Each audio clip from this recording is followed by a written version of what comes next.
হয়ে যায় নেতৃত্বের একটা কারাকারির কারণে। তো এই আন্দোলনে এই বিষয়গুলো আসলে ছিল না, এই বিষয়গুলো সব ছাত্র সংগঠনে একটা আন্ডারস্ট্যান্ডিং ছিল এখন শুরু থেকেই, এবং তারা তাদের লোকবল পাঠাইছে এখানে তাদের মতো করে। রাজনৈতিক দলগুলোর সাথে এক ধরনের সমঝোতা ছিল, অলিখিত সমঝোতা, আমরা কখনো বসি নাই, পরিকল্পনা করি নাই। যেমন বিএনপি তারা শুরু থেকেই এই আন্দোলনটাকে বলছে এটা সাধারণ শিক্ষার্থীর আন্দোলন, আমাদের নৈতিক সমর্থন আছে। তারা কখনোই বলে না এটা আমাদের আন্দোলন, এবং এটা তাদের আন্দোলন ছিলও না।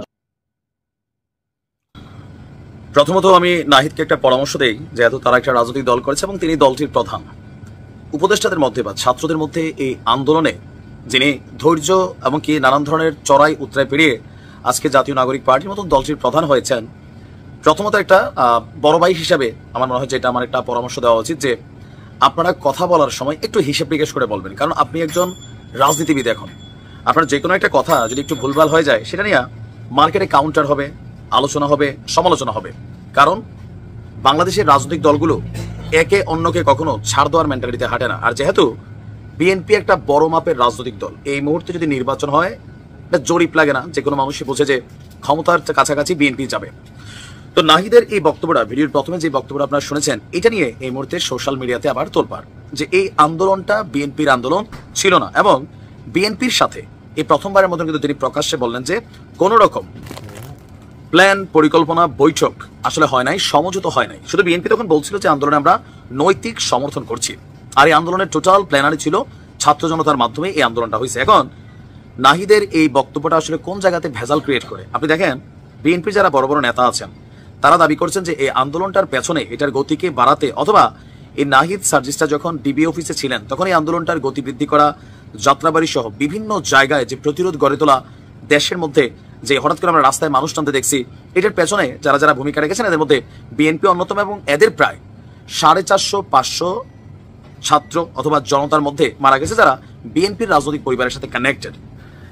তো এই যে বক্তব্যগুলা, কেউ কেউ বিএনপির মধ্যে আবার একটু অতিরিক্ত দাবি করছে যে টোটাল আন্দোলনের মাস্টার মাইন্ড জনাব তারেক রহমান। বাট তারেক রহমান কখনো এটা বলেন না যে তিনি মাস্টার মাইন্ড, আর এটা বলার বিষয় না। যিনি মাস্টার মাইন্ড তিনি অলওয়েজ পেছনেই থাকবেন, পর্দার আড়ালে। তো যে ক্রেডিট ইস্যুতে রাজনৈতিক প্ল্যাটফর্মে এসে এই যে বিভক্তি, এটাই কিন্তু ছাত্রদের সাথে গতানুগতিক যে রাজনৈতিক দলগুলো আছে তাদের মধ্যে একটা দ্বিধাদ্বন্দ্ব তৈরি করে। ইভেন আরেকটা মেসেজ ক্রিয়েট করে যে এই আন্দোলনটা টোটালি ছাত্ররাই করছে। বাট হু ইজ ছাত্র? নাহিদের কি রাজনৈতিক পরিচয় ছিল না? সেও তো একটা রাজনৈতিক দল করতো, আসিফ করতো, সার্জিসরা করতো তৎকালীন প্রেক্ষাপটে, শিবিরের পোলাপাইন শিবিরের তারা গোপনে করতো, ছাত্রদলের তারা ছাত্রদলের রাজনীতি করতো। পিওর ছাত্র কোনো রাজনীতি করে না এমন ছাত্র হয়তো বাংলাদেশে খুব কমই ছিল, বিশেষ করে প্রাইভেটে হয়তো থাকতে পারে, কিন্তু প্রাইভেটের তারাও তো কোনো না কোনো দলকে রিপ্রেজেন্ট করে ব্যক্তিগত জীবনে। সো এই আন্দোলনটা রাজনৈতিক দলের বাহিরে শুধুমাত্র নাহিদ সার্জিস 5 জন 10 জন আর 50 জন মিলে আন্দোলনটা কিন্তু আসলে গতি পায় নাই। এখানে টোটাল খেলার পিছনে শিবির আমাদের না সবচেয়ে বড় ভূমিকা রাখছে। আর একটা পর্যায়ে এসে বিএনপি তাদের সর্বশক্তি, অর্থনীতি, লোকবল সবটাই কিন্তু প্রয়োগ করছে। সো এই আন্দোলনটা বিএনপির ছিল না, কথাটা এইভাবে না বলে বলা যেত এই আন্দোলনটা ছিল সবার আওয়ামী লীগ বিরোধী যারা। আপনি বিএনপির ছিল না তার মানে এটা জামাতের ছিল, মানে এটা গণ অধিকার পরিষদের ছিল। একটা ব্যস্ত লাগতেছে কথাটার মধ্যে। সো নাহিদ যখন কথা বলবেন আপনি বুঝে শুনে বলতে হবে, কারণ আপনার কথাকে সবাই কাউন্টার করবে। এই আন্দোলনটা যারাই করছে বাংলাদেশে এন্টি আওয়ামী লীগ, এবার হোক এটা একটা পোষা প্রাণী, মানুষ, কীট পতঙ্গ যারাই ছিল তারাই কিন্তু করছে। সো এখানে ডাইরেক্ট কাউকে বাদ দিয়ে দেওয়া অথবা তাদের ভূমিকা নিয়ে প্রশ্ন তোলা, এটা কিন্তু আপনার মতন একজন পলিটিশিয়ানের জন্য আগামী দিনে নানান ঝামেলার কারণ তৈরি করবে। ভালো থাকুন।